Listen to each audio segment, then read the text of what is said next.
Father,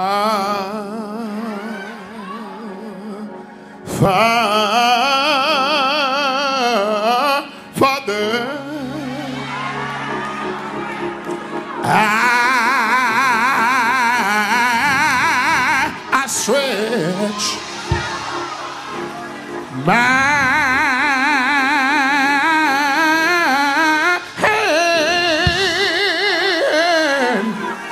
to thee. No, no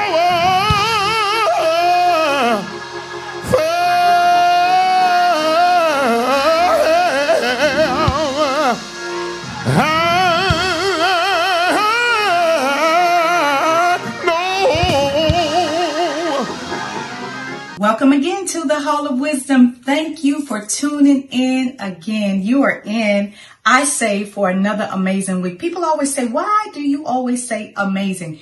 Because it is amazing to me. Who would have ever thought 10, 15 years ago that Bishop would preach a right now word for the right now time that we're living in? So I want you to get ready and tune in to the second part of last week's clip. God bless you. We'll see you in a moment. You got to start thinking to yourself, my enemies, my haters are so nothing until God don't even have to use all he got available. Watch this. When they come with their wrath is your enemy shooting their A game, which means they're giving it all they got. And when God takes them out, he gives them his B or C or D game, which means you ain't nothing.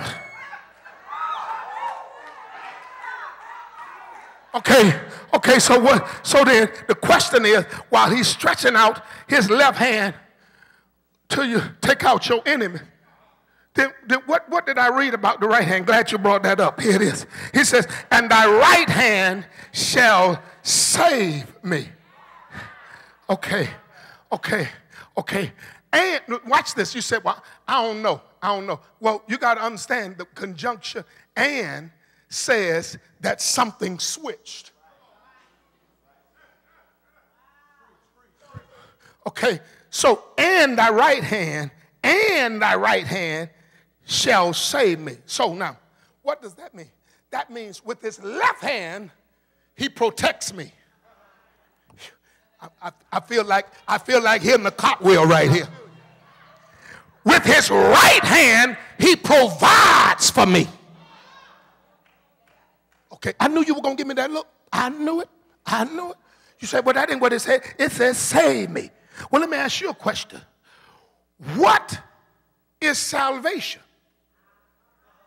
Salvation, simply put, is giving somebody what they need when they need it. Okay. You tell me, well, what about when he saved my soul? He gave you the saving of your soul when you really needed it because you were on your way to hell. So now, let me put it where you can work it every day. If you were dying of thirst, and I was to save you, I would save you by doing what? Giving you water. If you were dying of hunger and I save you, I would save you by doing what? Feeding you. Okay, if you're about to lose your house, I would save you by doing what? Paying your mortgage. Salvation, simply put, is giving people what they need when they need it. So watch this. So here's the picture I put in my head. This is why I brought them up. I need for you to see that God is, with this preeminent protection, he is taking out your enemies with his left hand and funding your movement. He put his hand in your pocket with his right hand.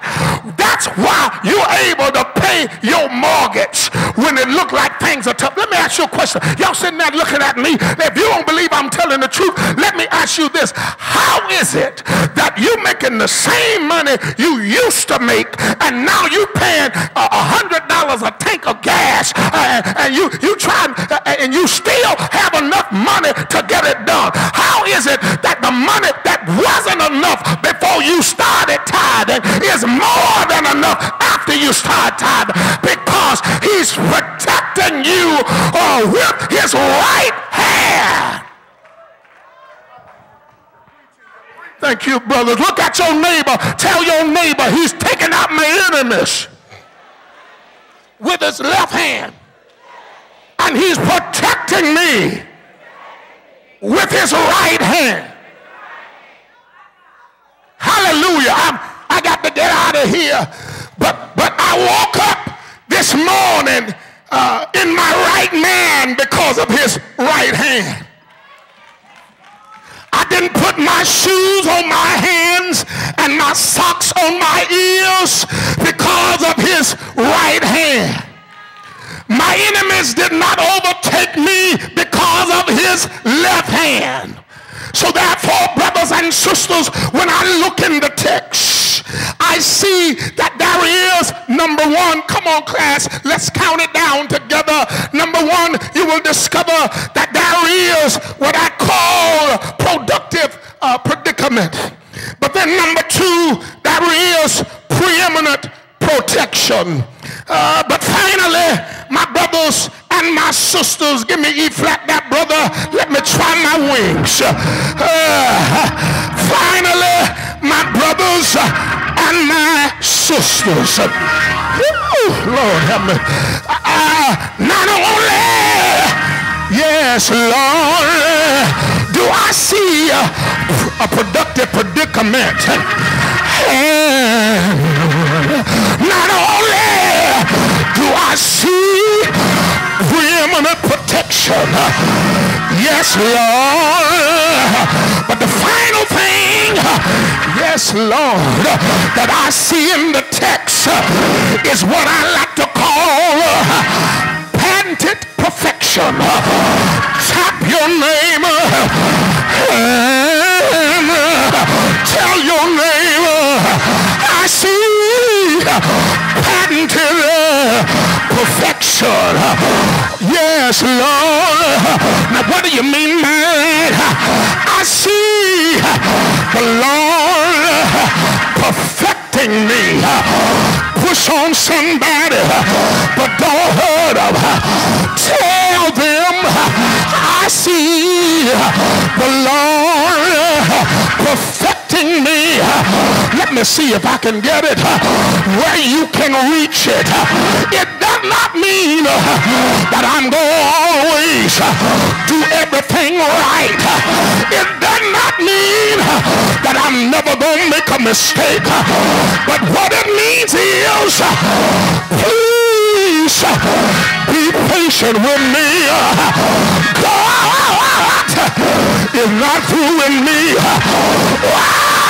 When it gets through with me, I shall come forth as pure gold.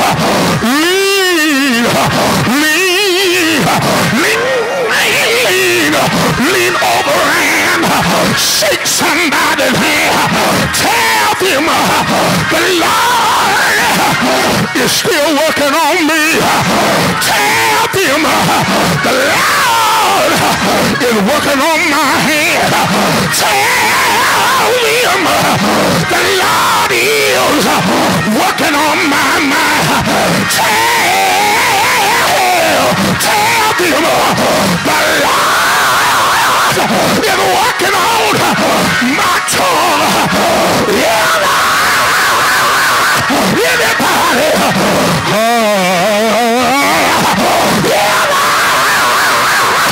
Anybody?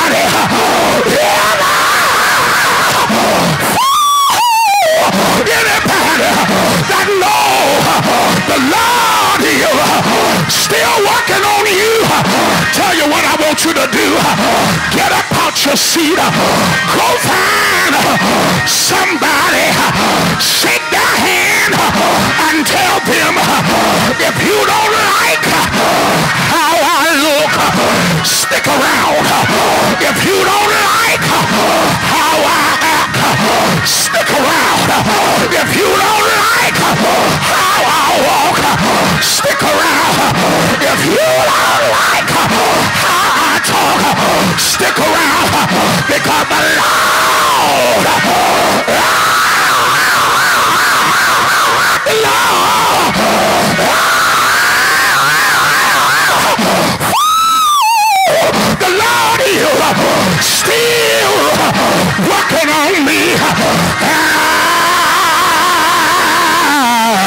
Wish I could find somebody in St. James that can go find somebody on the other side of the room and tell them, I know what you're talking about, because when I think back over my life and what I used to be, and when I think back over my life and what I used to do, you should have seen who I was. You should have heard how I talk. You should have witnessed how I walk. But the Lord had made a great change.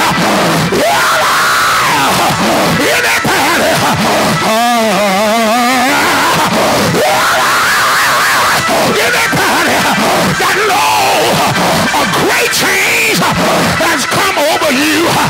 And so somebody said, well, what's the difference now? Now, since I've been through what I've been through, I can handle more now than I could be. Anybody, yes, Lord, that can find somebody and say, I'm stronger, I'm wiser, and I'm better. Y'all ain't happy. Wish I could find a happy believer in the house. Go tell somebody, stronger, wiser,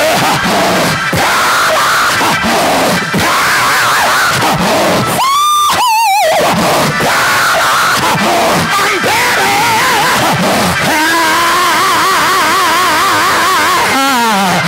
Wish I could find one more person in this room that can help me close it up. So somebody said, well, see if you can tie a bow in this ribbon and close it up for us, Bishop. What are you trying to say? Here's what I'm trying to say. Based on the text, if I had to couple this text with a New Testament text, here's the text I would use. Romans 8 and 28. And we know that all things work together for the good of them that love God, for them who are the called according to his purpose.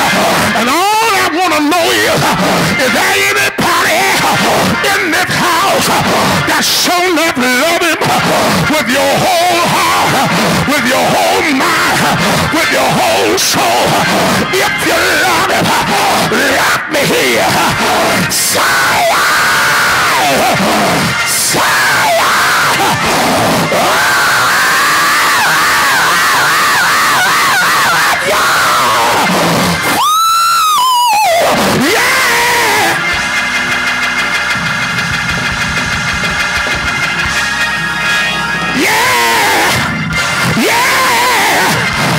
To go out, I'm trying not to cut up. I ain't been here before. I don't know y'all like that. Yeah! Do you love him? Do you love him? Do you love him? Do you love him? Do you love him? Say it!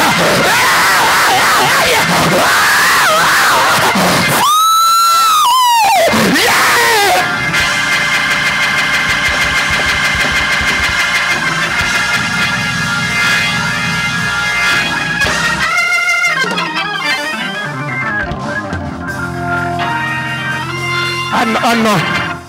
I know, me too. I know you got to play it cool right now.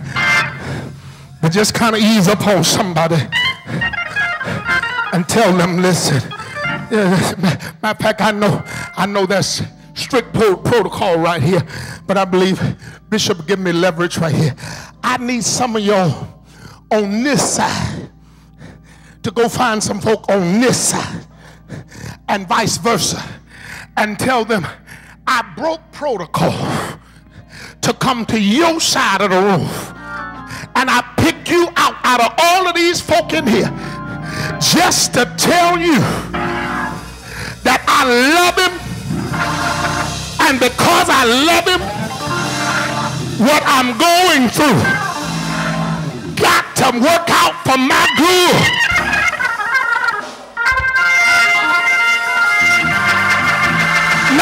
Prophesy to them before you leave them and tell them if you love him, it's all good.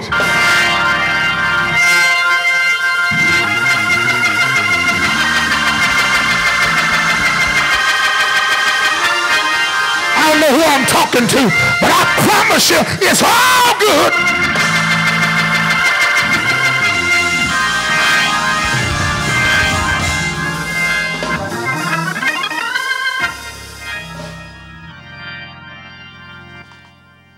It's all good.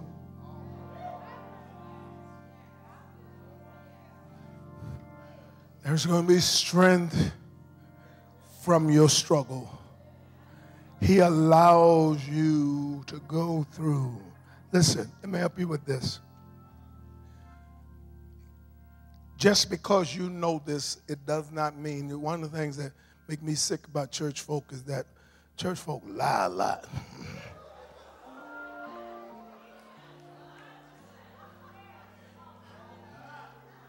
And so what we do is we play like because we know this, we always act on this.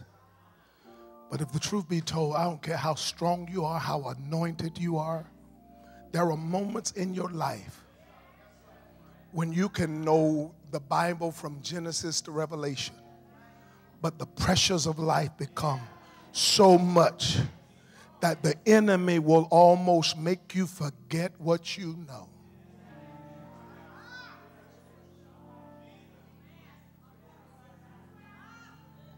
So that's why God always sends constant reminders.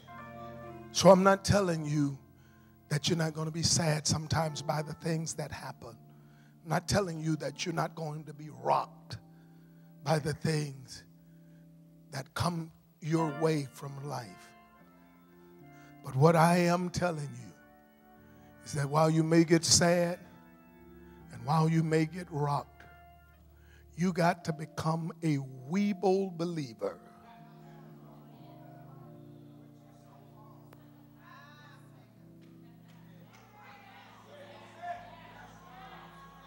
When I was a little boy, one of my favorite toys was those Weebles. And their slogan was, Weebles wobble, but they don't fall down.